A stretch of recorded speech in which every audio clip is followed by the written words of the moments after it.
Welcome to my channel Blue Lotus English Tutorial. This is where you can get the lessons of spoken English. To get more and new lessons, subscribe my channel, tap the bell icon and select all. আজকের লেসনে আমরা would এবং কুডের ব্যবহার শিখব। কিভাবে would এবং could ব্যবহার করে ইংরেজিতে অনেক ধরনের বাক্য বানানো যায়। ইংরেজিতে কথা বলতে গেলে উডের ব্যবহার কিন্তু খুব গুরুত্বপূর্ণ। তো চলুন আজকে ফার্স্ট আমরা উডের ব্যবহারগুলো শিখে নিই। ফর্মাল রিকোয়েস্টের ক্ষেত্রে উডের ব্যবহার আবশ্যিক। আমরা এমনিতে রিকোয়েস্ট করি, যেমন প্লিজ দিয়ে, please come in, please go there, please help me, এই ধরনের। এটা রিকোয়েস্ট হলেও উডের মতো ফর্মাল নয়। কেমন করে আমরা উড দিয়ে ফর্মাল রিকোয়েস্ট করতে পারি তা নিয়ে আলোচনা করা যাক।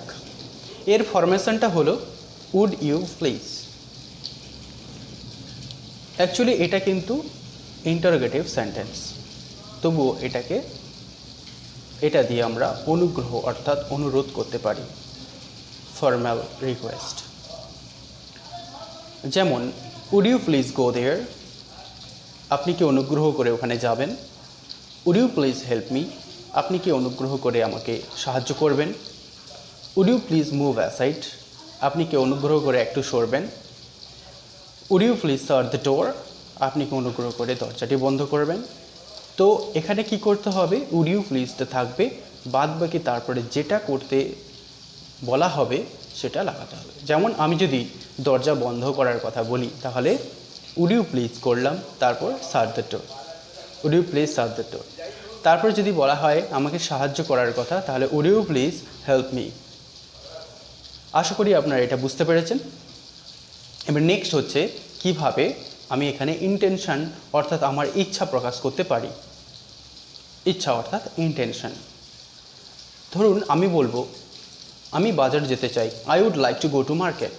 তাহলে এর ফরমেশন কেমন, উড লাইক টু, সাবজেক্ট যেটা হবে সেটা প্লাস উড লাইক টু। আমি যদি আই ব্যবহার করি অর্থাৎ আমি মাল্টিন্যাশনাল কোম্পানিতে জব করতে চাই, I would like to do a job in a multinational company. আমি একটা নতুন ড্রেস কিনতে চাই, I would like to buy a new dress. আমি দার্জিলিং বেড়াতে যেতে চাই, I would like to visit Darjeeling.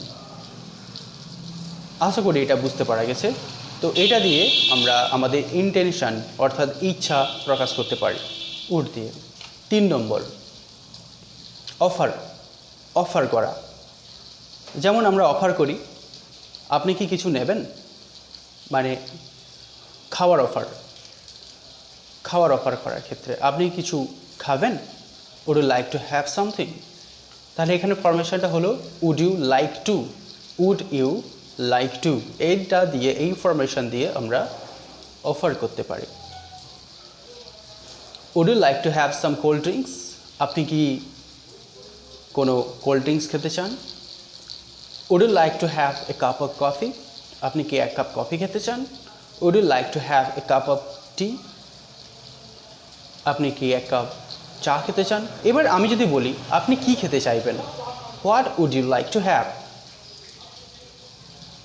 ওকে, আবার যদি বলি আপনি কি খেতে চাইবেন, ঠান্ডা নাকি গরম, what would you like to have, cold drinks or hot drinks. Okay, আপাতত এটা বোঝা গেছে। এবার এইটা দিয়ে যদি আরও অফার করা যায়, আপনি কি ড্রাইভ করতে চাইবেন, would you like to have a drive, would you like to have a ride. Okay, ride drive দুটো ইউজ করা যেতে পারে। 2 হুইলারের ক্ষেত্রে রাইড আর 4 হুইলারের ক্ষেত্রে ড্রাইভ। ওকে, অফার করা।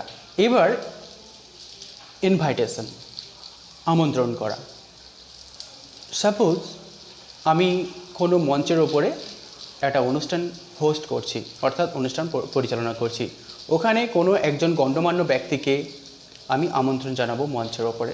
সেক্ষেত্রে সেন্টেন্স প্যাটার্নটা হলো এরকম, আমি মিস্টার বোসকে মঞ্চে ডাকতে চাইব, I'd like to invite mister Bose to the stage. Invitation, I would like to invite mister Sen to my party. তাহলে এর ফরমেশনটা হলো I would like to invite. বোঝা গেল? এটা দিয়ে আপনারা প্রচুর প্রশ্ন বানাতে পারেন।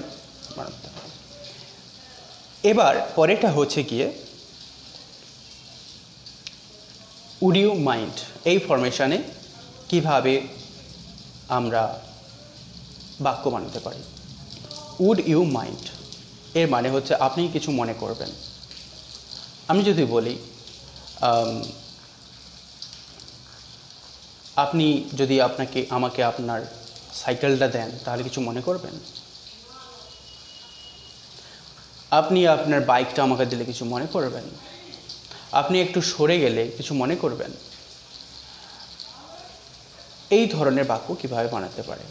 উড ইউ মাইন্ড প্লাস ভার্বের সাথে, মেন ভার্বের সাথে আইএনজি যোগ করতে হবে। আমি ধরুন এই বাংলাটা বলছি, আপনি কি একটু সরে গেলে কিছু মনে করবেন? Would you mind moving aside. এবার মুভ হচ্ছে এখানে মেন ভার্ব ছিল, আমি তার সাথে আইএনজি লাগালাম। Would you mind moving aside. এবার আপনার গাড়িটা কি আমাকে দিলে কিছু মনে করবেন? Would you mind giving your bike to me. এবার আরও একটা বাংলা যেটা বলা যেতে পারে, আপনি কি আমাকে একটা কার্ড দিলে কিছু মনে করবেন? Would you mind giving me a card. বোঝা গেল? এই কোশ্চেনটা করা যাবে। এর আনসার করলে নো আই নেভার মাইন্ড, যদি আমি কিছু না মনে করি তাহলে। আর যদি মাইন্ড করি তাহলে ইয়েস আই মাইন্ড। আপাতত এটা বোঝা গেছে। এবার উডকে পাস্ট ফর্মে ইউজ করা হয়, অর্থাৎ উইলের ফার্স্ট উড। আমি কোনো একটা ধরুন আমি কোনো একটা পাস্ট মোমেন্ট নিয়ে বর্ণনা করব, ঠিক আছে? আমি রতনকে বলেছিলাম আগামীকাল কলকাতা যাব, এই কথাটা ধরুন বলবো। আমি কিন্তু এই কথাটা পাস্ট মোমেন্টেই বলছি, অতীত দিনের কথা। আমি রতনকে বলেছিলাম, তার মানে কাজটা তখন চলছিল, তাহলে এটা পাস্ট। তো এরকম ক্ষেত্রে উড ব্যবহার করা হবে। তারপর প্রথমটা হচ্ছে আমি রতনকে বলেছিলাম, এইটা একটা ক্লজ। তারপর হচ্ছে আমি কলকাতা যাব। এই যাব ব্যাপারটা থাকলে অনেকে মনে করতে পারি না এখানে উইল হবে, কারণ এটা ফিউচার। অ্যাকচুয়ালি যেহেতু আমি এটা পাস্টের বর্ণনা করছি, আমি রতনকে বলেছিলাম, এটা পাস্ট বোঝায়, তাহলে এখানে উইল না করে উড করতে হবে। I told Ratan I'd go to Kolkata tomorrow. I told Ratan I would go to Kolkata the next day. আবার I told Rohim I would never help you. বোঝা গেল ব্যাপারটা? এইগুলো দিয়ে উডের ব্যাপার। এবার আসা যাক কুডের ব্যাপার। কুড ফর্মাল রিকোয়েস্টের ক্ষেত্রে উডের মতো কুড ও ব্যবহার করা হয়। যেমন could you please pass the salt. আমরা একটা টেবিলে খেতে বসছি আর লবণটা আমার থেকে অনেকটা দূরে আছে, তাহলে আমি কারোকে বলবো যে লবণটা একটু আমাকে দিন। Could you please pass the salt, এটা ব্যবহার করা যেতে পারে। Could you please pass the salt, could you please pass the water pot, could you please give me more rice. আমাকে আরও একটু ভাত দেবেন অনুগ্রহ করে।